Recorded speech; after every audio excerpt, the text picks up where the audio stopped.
प्रेमचंद की कहानियों में जो दुख दिखते हैं ना, वो दरअसल सारे प्रेमचंद की अपनी जिंदगी के दुख हैं। 8 साल की उम्र में उनकी मां चली गई। दूध का दाम कहानी पढ़ेंगे तो जो मंगल उसमें मातृहीन बालक है, उसका वर्णन पढ़ के आपको लग जाएगा कि ये ऐसे ही कोई नहीं कर सकता है। और प्रेमचंद ने एक जगह लिखा भी है कि दुनिया में सबसे बड़ा दुख किसी बच्चे का मां के बिना होना है। अपनी जिंदगी का ही दुख है। जब उनके पिता 50 साल के थे तो पिता ने दूसरी शादी कर ली और दूसरी मां से इनकी बनी नहीं बिल्कुल भी, विमाता। इससे उनकी कहानियों में आप पाएंगे ऐसा दुख कि जहां दूसरा विवाह हुआ तो बच्चे पर क्या गुजर रही है। मन्नू भंडारी की एक कहानी है, एक उपन्यास है आपका बंटी, कभी पढ़िएगा, बहुत शानदार उपन्यास है, छोटा सा है, इसी थीम पर है।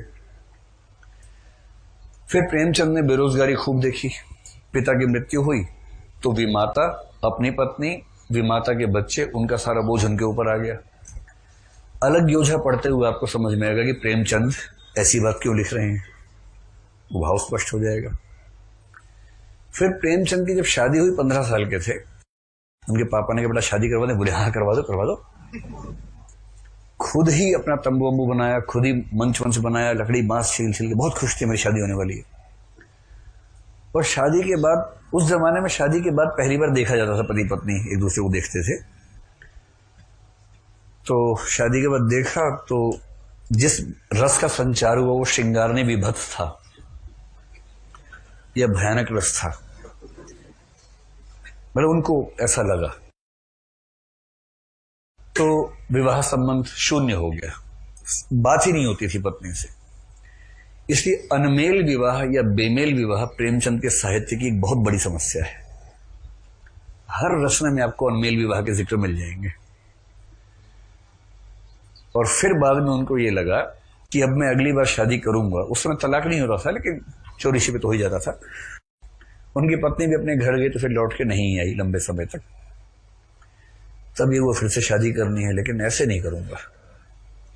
अब वो अड़ गए कि अब मैं किसी बाल विधवा से ही शादी करूंगा, क्योंकि वो विधवा विवाह का समर्थन पहले कर चुके थे प्रेमा में।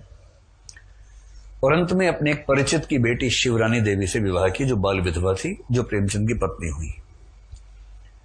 इसलिए जब आप गोदान में झुनिया और गोबर का विवाह पढ़ेंगे तो भी प्रेमचंद नजर आएंगे उसके बीच में। तो प्रेमचंद तो गांव के आदमी थे, देहाती आदमी थे। गुल्ली डंडा बचपन में खेलते थे, उनका प्रिय खेल था।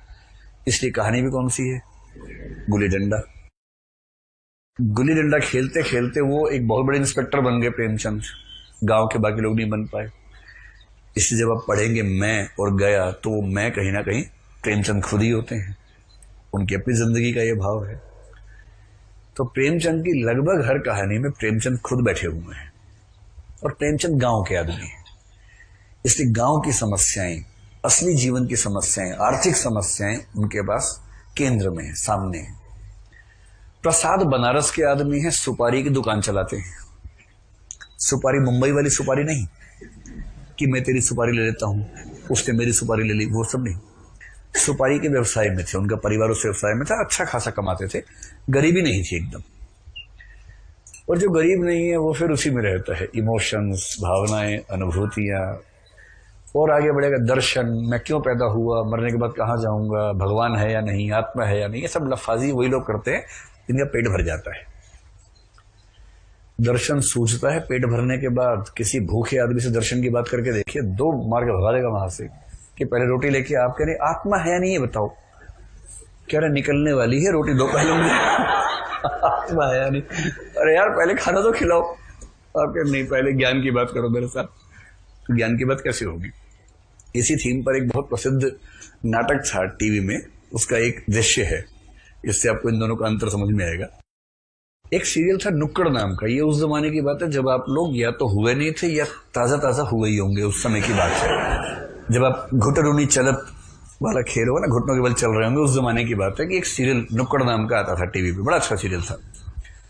उसमें एक दृश्य था, मुझे आज तक नहीं भूला वो दृश्य। उसमें क्या कि एक फिल्म की शूटिंग चल रही है उसी नुक्कड़ पे। एक नुक्कड़ की कहानी है, एक नुक्कड़ है, 2 गलियों 3 गलियों का मोड़ है, वहां की जिंदगी कैसी, उसकी कहानी थी वो। वहां एक लड़का है जिसका सपना है फिल्मों में काम करना,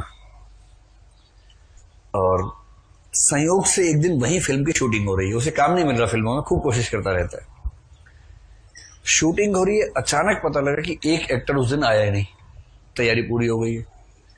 तो डायरेक्टर ने पूछा कि भाई यहाँ पर कोई मिल जाएगा एक्टर छोटा सा रोल करने के लिए। सबने उसको कहा हाँ है ना एक्टर हमारे पास है ना, भेजा उसको। डायरेक्टर ने देखा हुलिया वुलिया ठीक था, बोले करोगे एक्टिंग? बोला हाँ जी कर लूंगा। अब ये आदमी 4 दिन से भूखा है, इसके पास खाने के पैसे भी नहीं है। डायरेक्टर ने कहा कुछ नहीं करना, एक दृश्य है, इस रेस्टोरेंट में जाना है। जाके बोल रहे एक डोसा लाओ, वेटर आएगा डोसा देगा। एक और खाना है, गंदा मुंह बनाना है, ये क्या है, और प्लेट फेंक देनी है। इतना ही सीन है, इतना सा सीन है बस। बोले ठीक है कर लूंगा। अब गया अंदर, डोसा लाओ भाई, डोसा आया, एक और खाया। अब चेहरे पर भाव आई खा जाऊं, वो वाला भाव ज्यादा आ रहा है कि इतना बढ़िया यार कैसे छोड़ूं इसको मैं, पर फेंकना है फेंक ही नहीं पा रहा। उधर कट, क्यों नहीं फेंक रहे? अरे सर सॉरी मैं फेंकूंगा, अगली बार फेंकूंगा। देख यार पहले बार डोसा लाओ आया, फिर मुंह वैसा बन गया, फेंक ही नहीं पा रहा। 3-4 कट हो गए। डायरेक्टर कह रहा है इतना सिंपल सा रोल नहीं कर पा रहे, तुमको फिल्म का हीरो बनना है, पागल हो क्या? तो नुक्कड़ का एक समझदार आदमी उसके डायरेक्टर से आप इधर आओ मेरे पास। बोले मैं इससे एक्टिंग करवाता हूँ, आप 10 मिनट का टाइम दो मुझे, ठीक है? उसको ले गया अंदर। ये 4 डोसे लिए थे ना इस बीच में, वो रखे हुए थे। बोला पहले खा ले डोसा, खा ले। खाया डोसा, तो दूसरा भी खा लो। इतनी भूख थी 4 दिन की, दूसरा भी खा गया। तीसरा भी खा लो भाई, तीसरा भी खा लिया। रहा पेट भर, नहीं चौथा भी खाना है। नहीं पेट भर, नहीं चौथा भी खाना है। चौथा खिलाया, अब यहां तक आ गया है। आधा और खिला दिया, अब यहां तक आ गया। बोले और खाओगे? बोले अब तो हिल भी नहीं पा रहा हूँ। बोले नहीं, अब जाओ एक्टिंग करने के लिए। अब जाके बोला डोसा लाया, एक और खाया। क्या बना के लाए हो? अब जब पेट भरा होता है उसके बाद सारे विचार दर्शन सब आना शुरू होता है। जब तक पेट ही खाली है कैसी एक्टिंग करे बेचारा। तो प्रेमचंद भूखे आदमी का साहित्य लिखते हैं, प्रसाद पेट भरे आदमी का साहित्य लिखते हैं। और पेट भरा आदमी उन सब में खेलता है कि चंपा क्या करेगी, मधुलिका क्या करेगी, इस सब में रहता है। और भूखा आदमी इसमें रहता है कि अगर पिता की मौत हो गई तो बच्चे कैसे जिंदा रहेंगे। अगर सर्दी की रात में हल्कू सिंह को रहना पड़ गया खेत में, तो उस पूस की रात में जिंदा कैसे बचेगा। और 2 भूखे आदमी, जिसमें से एक की पत्नी दूसरे की बहू मर रही हो, पर उन्होंने पिछले 20 साल से भरपेट खाना ही ना खाया हो, तो उनकी नजर में पत्नी का कफन और भोजन, इनमें ज्यादा महत्व किसका होगा? प्रेमचंद की नजर वहां जाती है। इसलिए प्रेमचंद प्रेमचंद है। प्रसाद क्लासिक है, पर प्रसाद आम आदमी की नब्ज को छूने में समर्थ नहीं है।